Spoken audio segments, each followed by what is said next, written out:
It's the Let's Talk Polyamory podcast, where we talk about all things consensual non-monogamy, polyamory, open relationships, swinging, and how you can have secure and sexy relationships, no matter how you do them. Now here's your hosts, Tara and Andre. Hi, everyone. No, that didn't do anything. It didn't do anything. Forget it. Technology. We should call this the shit show. Hello. Hello, everyone. We're back in town together. I think we do better when we're... I think we're better when we're apart. I don't like it. Wow. So, hello. Oh, move over this way. So this Okay. is the 11 o'clock comedy hour with Tara and Andre. I'm Andre. And I'm Tara. So please say hello in the comments. We're really happy to be here. We're happy to be together, I think. Right. And this is best behavior because we're live in front of company. Today we're talking about how to date as an open couple. Mm-hmm. So we're going to get more into the how. So this stuff still applies if you're As a couple, but also this would apply for solo people? Yeah, some of the concepts still apply for people who are solo and Okay. dating and consensually non-monogamous, but there's some extra stuff that you have to do if you're in a relationship or Right. you're opening up an existing relationship that's monogamous. Mhm, So that's what we're gonna talk about. All right, cool. Yeah. So I think, what's interesting, did we really start closed and open? We were sort of on Relationship escalator? we were starting to date, and I don't think we had announced anything yet. We were at the point probably where we would have entered the next phase on the relationship escalator. Right. So people who don't know the relationship escalator, maybe we should mention what Okay, that is. very quickly. So I'm doing my thing, you're doing your thing, and all of a sudden the gods put us together and we start seeing each other a little bit. We go on a date, another date, we're hanging, we're chilling, it's all good. And then somehow it's either communicated or left as a nonverbal communication, but we become kind of more acquainted and there's More committed. and more assumptions are made, right? assumptions, yeah. So I saw you last weekend and the weekend before that, it's kind of assumed that I'll see you this weekend and we kind of fall into it. And very often, and which is fine, but very often we do it without any dialogue, without any announcement of it. Mhm. It kind of just slots into it, we get into it. And then we find ourselves, well, we're on this escalator. Yes. So from being committed, and then usually it goes from monogamous relationship, and then you might nest, and then you might. Oh, you're talking about going towards poly.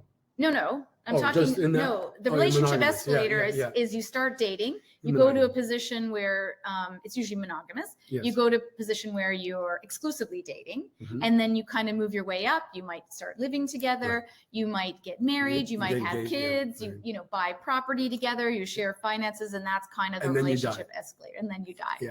So I think a lot of people, when they first start dating, if it's not communicated right away, they might actually be entering the relationship escalator. Mhm. Without even having the agreements upon it, Yeah. right? Having an open discussion about Yeah. it, saying like, well, what is it that you want the relationship to look like? How could we be? Exactly. So we didn't really quite start there because we were sort of at the very beginning, and we started having discussions fairly close to the beginning. Yeah. But a lot of people aren't in that circumstance. And I know there's people in the group, because we see all the questions that come in, that people are in a monogamous relationship and want to move to a structure that's consensually non-monogamous. So then many people, and certainly both talk to these people, jump in like, yeah, this is so exciting. We're going to have sex with all kinds of people. We're going to Mhm. meet new people, Yeah. new relationship energy. You're like, it's so amazing. Yeah. But then you get hit with the feels. Yeah, you made me think about buying a car, right? You go into the showroom and it's all shiny and all you see are like the possibilities of it. And it's wow, it's like, it's this new vehicle. And then you get the sticker shock. You're like, wow, wait a second. There's quite a few things that I need to look at also. Not only do I have to pay for the car, but there's insurance, there's maintenance, there's all the things. Mhm. And that's kind of like what makes Insurance me- and maintenance. Well, it makes me think It's that- true. Well, it makes me think about this, right? So when we go to opening up the relationship, my fantasies are like, wow, like this is gonna be great. I'm gonna have all these opportunities. I'm gonna meet these people. You're gonna be doing it with me. It's gonna be awesome. I don't really think about the tax that I'm gonna have to pay. And what is the tax? Well, how am I gonna feel when I see you doing this? Or how are you gonna feel when I'm doing this? Or what's it gonna be like when you're out on a date and I've not planned well for it and yada, yada, yada. So That yeah, never happened. Never happens. But you want to buy that new car and all you can see is that shiny new car. And you're like, wow, I want it. But And- then afterwards are all the other things. So if you go into it with these eyes open and say, well, great, you want to buy the car, but there are some other things that you are going to have to consider. You're Yeah. going to be well served. So that's the same. I like the new car thing because sometimes you see the new car, but you see it as your new car. That's also another point. Yeah, for sure. Yeah, like there's a shiny new car and it's your new car. You're like, oh, I'm going to be dating multiple people. I get to have sexual fantasies fulfilled and not realize that it might actually be a car that you share with somebody else. The family car, yeah. And I go to use the car and it's gone someplace else. I'm like, wait a second, I thought I bought this car. And yeah. Yeah, that's a good point, right? Yeah, exactly. Yeah. That's a good analogy. Thanks for that. We just made that up on the spot. Okay, so if you already you're in a monogamous relationship, or just starting, or just considering, how do you set yourself up for success? So we have three major things we're going to talk about today. So 3 things. Yeah, and some of these things need to be explored a little bit more in depth than what we're going to do right now. Oh, for sure. Yeah, but again, the reason why we're talking about this is so that we can try and avoid those pitfalls, those heartaches, those miscommunications, those fights, right? If we are able to look at it.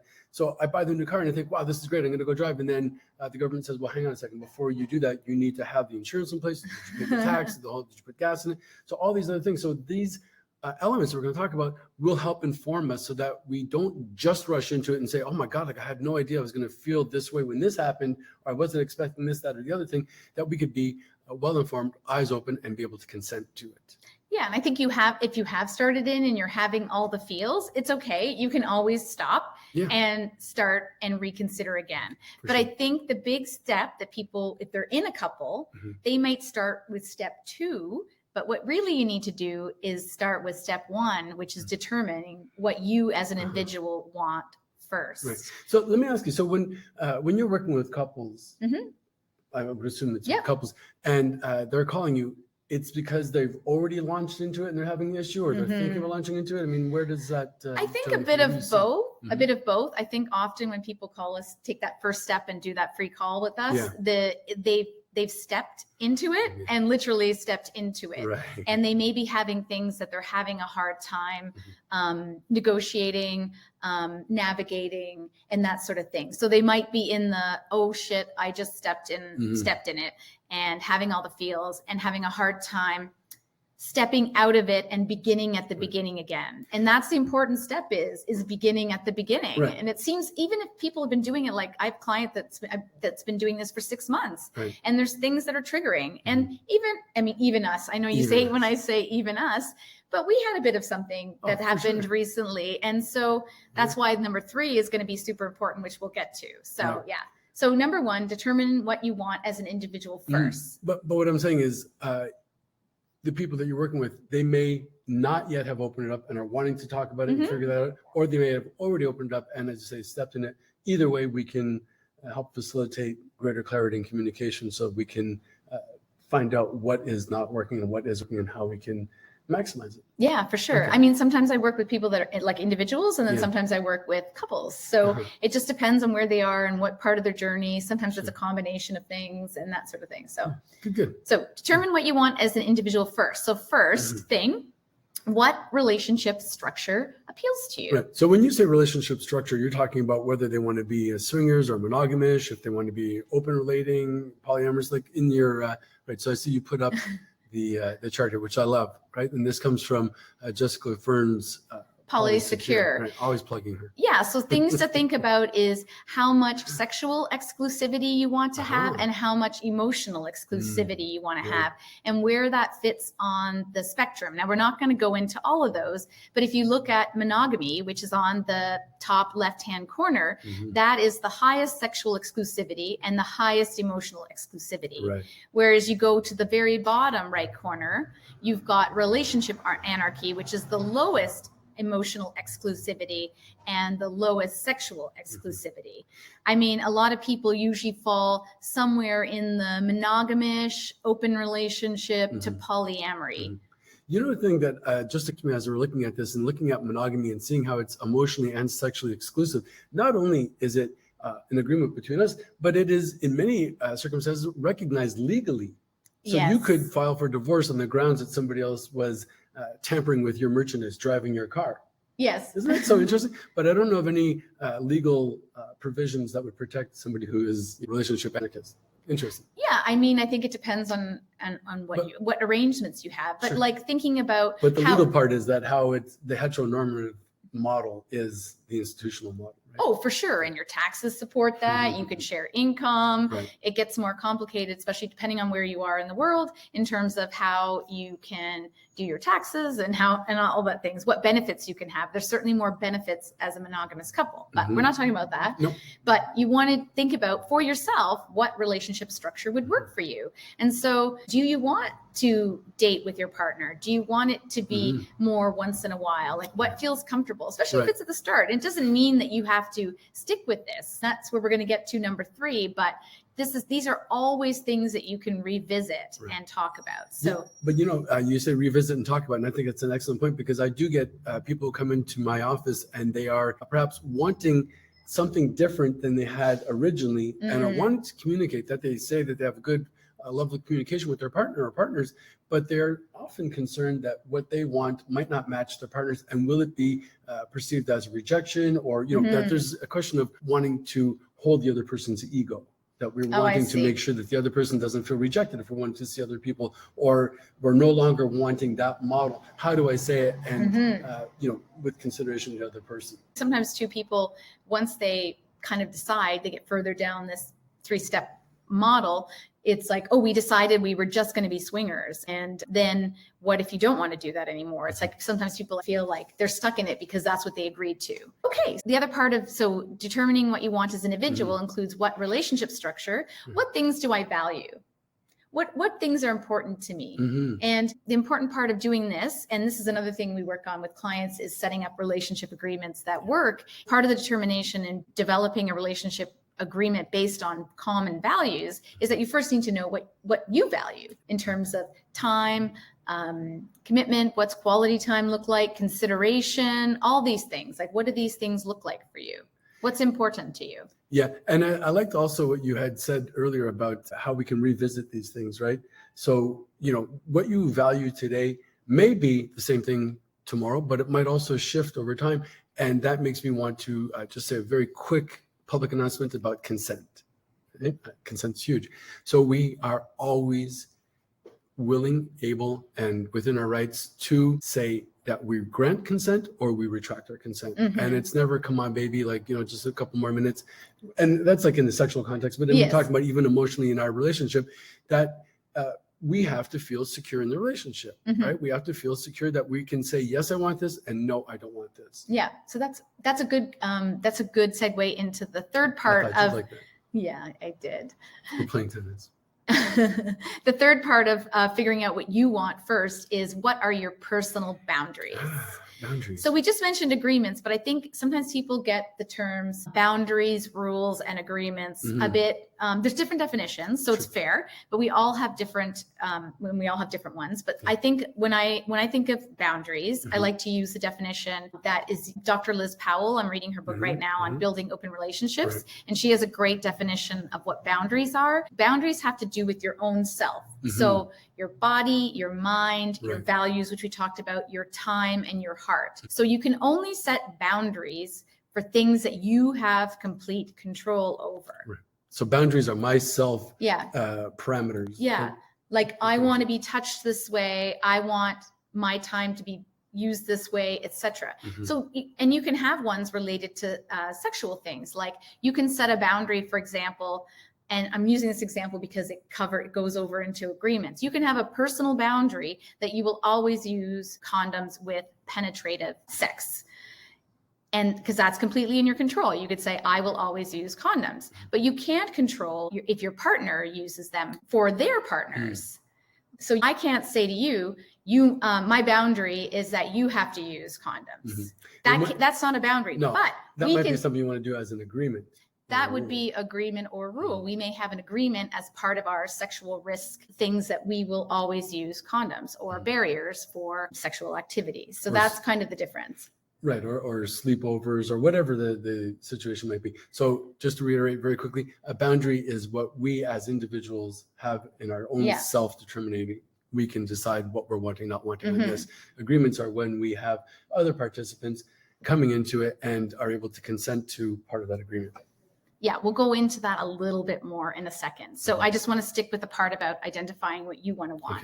So then the other thing you might want to consider in your own experience is what kinds of scenarios and things you might find more challenging. So how have I been in the past? And that's how have I been in other relationships? What kinds of things might trigger me? And there's not to say that you can't change those things, because I certainly work with people and you work with people where you address those things, but it's good to be aware that there might be things that are triggered for you. Like if you're thinking about doing swinging, for example, am I going to be comfortable watching you engage sexually with another person? Or would I prefer not to see that? That might bring up a different model. So these kinds of things, these 4 things fit into what you think about what you want. So that's number 1. So number 2. So then you get to the point where you're having essential conversations with your partner or partners. Like maybe you're coming from a closed triad and you're wanting to open it, or a polycule. Then you might have to have similar conversations again. You're still going to have to go back to the identify what you want first. And then as a group, a collective, talk about what are the things that you want. So what kinds of conversations that we're going to have? You're asking me? Yeah. What kind of conversations we're going to have as far as what we're wanting? Well, what kinds of conversations? So we decided we're going to open up. So I've decided, you've decided what we want. So then what do we have to do together? We got to come to that agreement, right? We have to be able to find where we have that common overlap and consent to that. Exactly. So finding the structure that might work for both of you.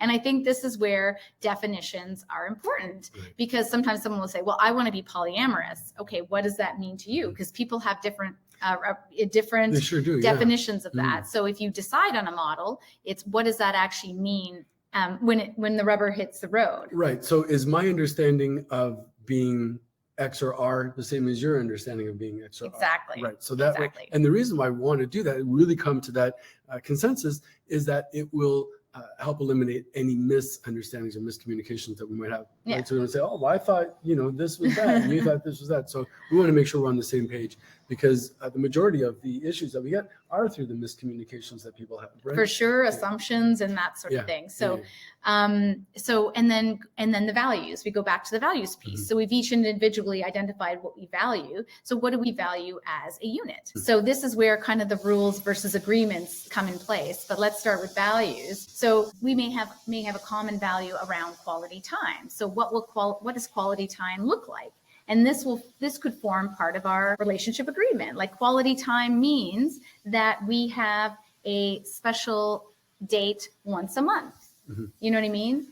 It could mean that when we're together, like if we're not nesting, for example, when we're together, we're not on a date, we're not texting other people. I always talk about consideration as one of our values. So here's where, we get into rules versus agreements. And I don't want to talk a ton about this today, because we did do a whole live around how to create agreements that work. We talked about rules versus agreements.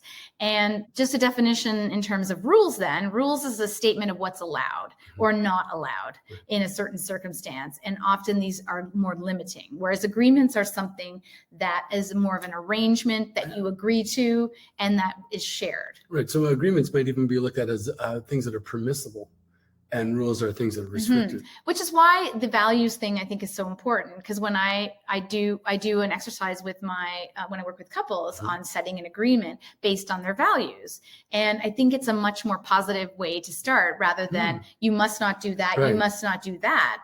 Is if we value consideration and we understand what consideration means for both of us in terms of what we say and do, then I feel like that's a better way of coming to an agreement.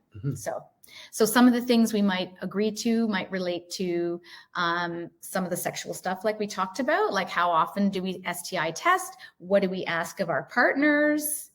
How much do we want to know about what's going on with our partner? What do we do when we're feeling discomfort? Like, how do we reconnect? Like some people, I know we worked on that exercise together. We developed, that was sort of based loosely on the BDSM aftercare model, where you have a before, during, and aftercare. So how do we want to come back together after being with partners, or how do we want to ongoing have this care for each other? And that makes me think back to somebody I was working with. They were saying, well, they've identified their love language, which I'm sure many people have heard by now. So in their pre-care, aftercare, they would use each other's love language that way. So, I love that. Yeah, so somebody is very oral and they're wanting to have words of affirmation. That's wonderful. Their partner gives them that. And the other person wants acts of service. So they define what would be a great demonstration of that. And their partner says, yes, I can definitely give you that act of service. And it seems to work quite well for them. Yeah. Awesome. Yeah. Okay. Cool. So that's number 2. 2 was having essential conversations. And so number 3 is communicate, check in, and revisit agreements. So ongoing, it's a bit of an ongoing loop, right? Sure. I think the 2 things we already mentioned is what is it I want? Because it can change over time. So, how do we communicate, check in, revisit agreements? Right. Yeah, and it is ongoing because, as you said, we are changing over time, right? We are plastic, nothing is static. So, and it's also good to revisit these things, even if there's no change, just to make sure, are we still good on this? Do we still subscribe to these ideas? Is this something we want? Or do we make modifications? Are we willing to talk about that? Yeah. I think the one thing I want to say too is I know sometimes, like you said, people make these agreements, decide they're going to do something, and then you're feeling discomfort and they may hold that in and not talk right away. And I think it's important to make sure you're talking continuously. And if something isn't working or if you're unsure, then to reconnect. Yeah. It's interesting. I read an article not long ago that said that one of the most dangerous things that can happen in a relationship is when we stop talking. Right. So even if the conversations might be difficult initially, stay at it, keep talking, talk about it, try and be as open and honest as possible. And we have shut, because when we stop talking, well, then we're just going in our own corners and who knows where. Yeah. And not fighting, but having what is called active listening. Sure. And what do you call it? Progressive communication, where you say the next thing. So you're not saying the same thing over again. You're using I and me statements, which can be challenging when you're in the heat of something and something has really triggered you.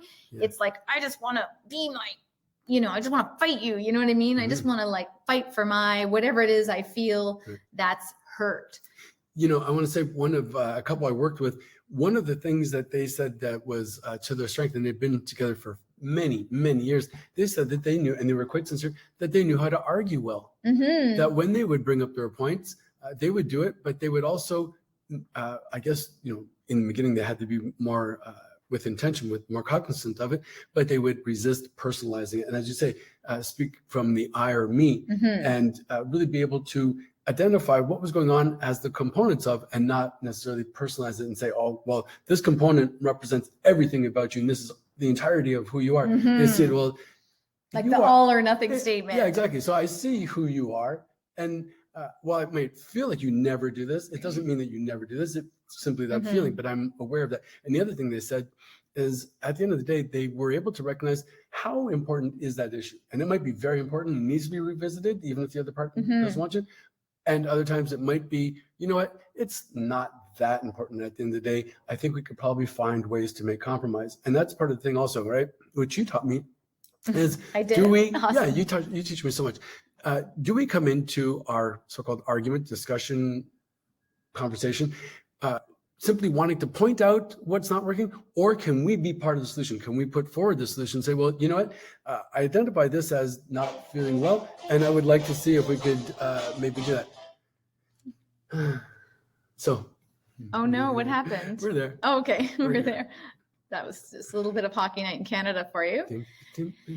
Yeah, so communicating and ongoing communication. And I think the point too is also knowing when you need to take a break if you're having those hard conversations. Yes. Like we've been kind of working through something recently, and we've had to take some pauses because it can, if things are getting heated and we're not in the best space, it's how can we go back to that with an open heart and a fresh view of things. So. And you say we take a pause when we talk about open spaces and stuff, and we quite literally had our discussion in an open space. It was a neutral space, and I think that was really good because myself personally, it can keep me sort of more civil if I'm in an area that, it's not going to just. You can't yell at the person. That's a good idea. Well, it's often suggested that, we go to a place that might be a little bit neutral. If it's conversation is really that difficult, maybe we do it at a cafe or a park or something where, we're going to be mindful of our environment, they'll say.